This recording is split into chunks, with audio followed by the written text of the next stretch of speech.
is tonight from the Garden. Feels like a must-win for the Knicks, who beat the Hawks convincingly on Sunday, thanks to a triple-double from Karl-Anthony Towns. Let's look at what's at stake, though, tonight at Madison Square Garden. Teams that win Game 5 when the series is tied 2-2 go on to win the series 82% of the time. The question is, should the Knicks offense run through Cat, like it did, it seemed like, on Sunday, or should it continue to run through Brunson? The Kid Mero, what do you think? We know the answer to this, Shay. When you have a player on your team that the other team does not have an answer for, that's who you run the offense through. By the way, guys, Karl-Anthony Towns, and I'm not just saying that because we're both Dominican, is the best shooting big man to ever exist in the National Basketball Association, period, end of story. He can also score in the midi. He can also get in the post and work.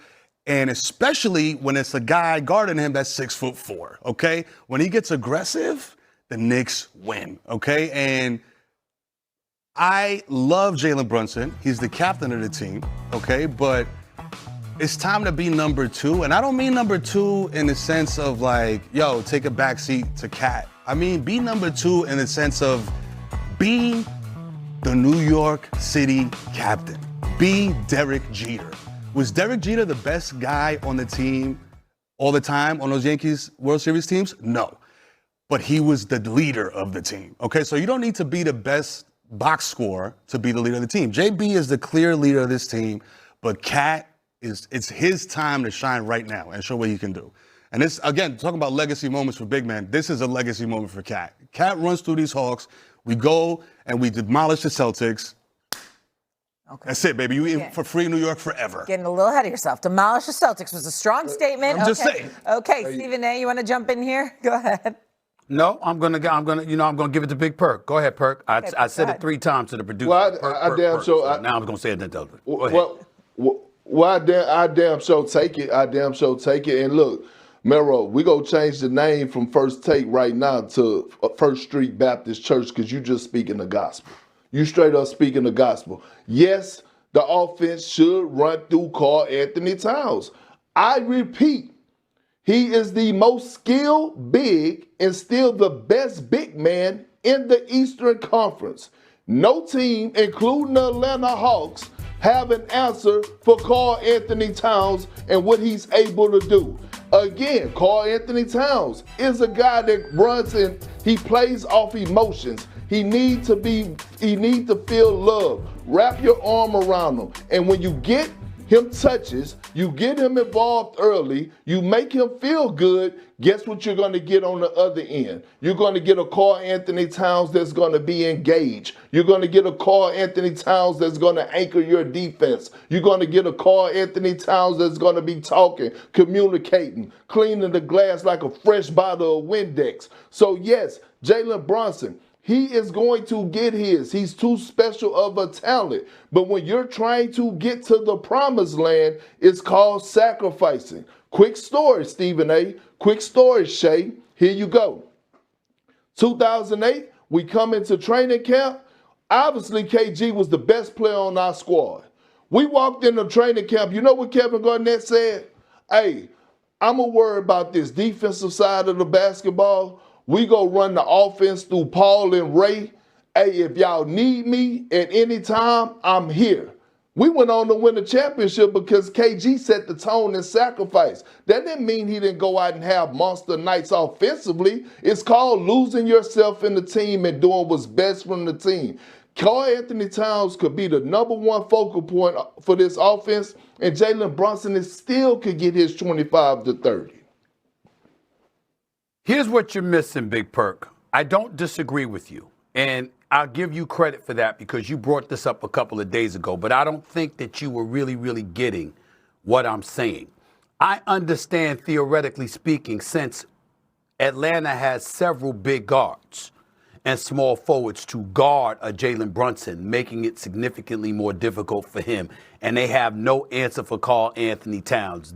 Obviously, it should go through Karl-Anthony Towns because he's a skilled big man. He can shoot the three, obviously, best shooting big man, one of the best ever.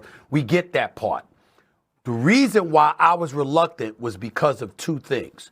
Number one, we hadn't seen it all season. Remember, we were clamoring all season, Kid Mero, for Karl-Anthony Towns to be that dude. Remember when the New York Knicks were bragging, Big Perk, about how they were winning games even though Karl-Anthony Towns was shooting the ball less, even though he was less involved, even though it was facilitating others get involved? What did we say, Perk? Not just me, you. We were on TV together in Simpatico. We were like, yo, come playoff time, that ain't gonna cut it. And if you're not doing it throughout the regular season, who's to say what's gonna happen, Mike Brown?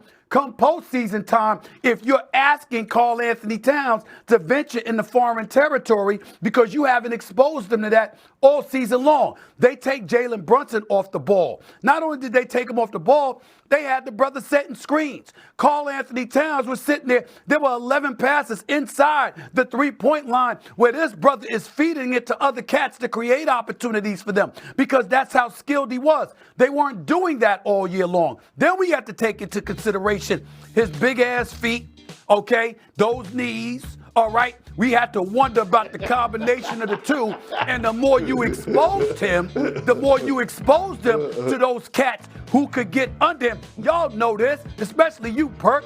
When a cat can get under you, if you got questionable feet or you got questionable knees, I'm talking health-wise, right? Because he was gimpy last year in the playoffs against Indiana, all that stuff. Y'all remember that. The point is, when cats can get up under you, that's problematic. You understand? Particularly when you've got, liabilities in your lower extremities. So all of those things are things that I was thinking about. You got back-to-back one-point losses in the series before you smoked them in Game 4 and essentially saved your season. Now it's tied 2-2. You come back to the Garden, and finally, Mike Brown, what does he say? Quote, if our spacing is not on point, none of that stuff can happen. Your spacing has to be on point, and your screening has to be good, and your cuts have to be good. Well, duh, that's what we were saying. That's what we were looking for. That's what we were not getting from the New York Knicks while Karl-Anthony Towns wasn't being prioritized. So I'm saying I agree with y'all, but the reason I was on that Brunson tip is because Mike Brown had made a declaration through his coaching all season long. This is what we are going to do. It's different than what you've seen, and we gonna ride and die with it. But an epiphany hit, courtesy of Mikal Bridges not showing up and having to use McBride and Jordan Clarkson and people like that. And Mike Brown has reminded us, he does know what to do during the damn playoffs. And that's why the New York Knicks have rectified their ways, at least momentarily. Listen, I stand by my assertion. You know what I mean? I think I'm not worried about Cat's health necessarily. I just know that I was texting with the brother, and he is mentally locked in. He is locked in, y'all. You know what I'm saying? And you've seen him play. He is. Cat, he's locked in. Okay. And you've seen him play defense. You know what I mean? Like you said, the feet. Everything is of course. When you got big men, you always worry about that perk.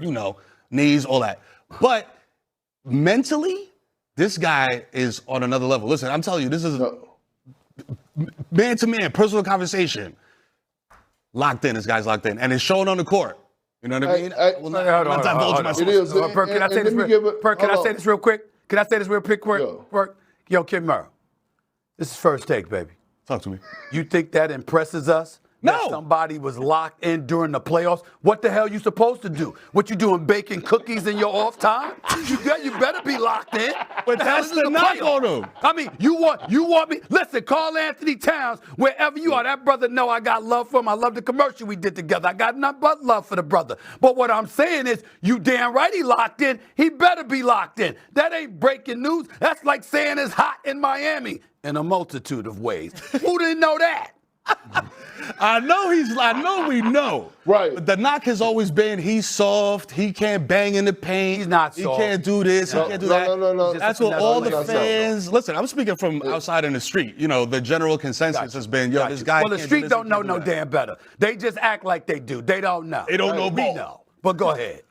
So here's the thing. I'm gonna show love, and we all have. Karl-Anthony Towns has been locked in the entire series. What happened was, like I said last Thursday when I was on First Take in studio, Shay, I said that it was a blessing in disguise that they lost game 2, because now all of a sudden you go to that film room and you could get back to your identity. So it was a moment, accountability moment for Mike Brown, and it was an accountability moment for Jalen Brunson to show that we got this big fella, the most skilled big in the Eastern Conference, arguably still, well, he might be the most skilled big outside of Jokic that's still playing in the playoffs, and we got him right now with no one to guard him. Let's feature him. And you know the underrated thing about Karl-Anthony Towns? In that game 4, he had a triple-double.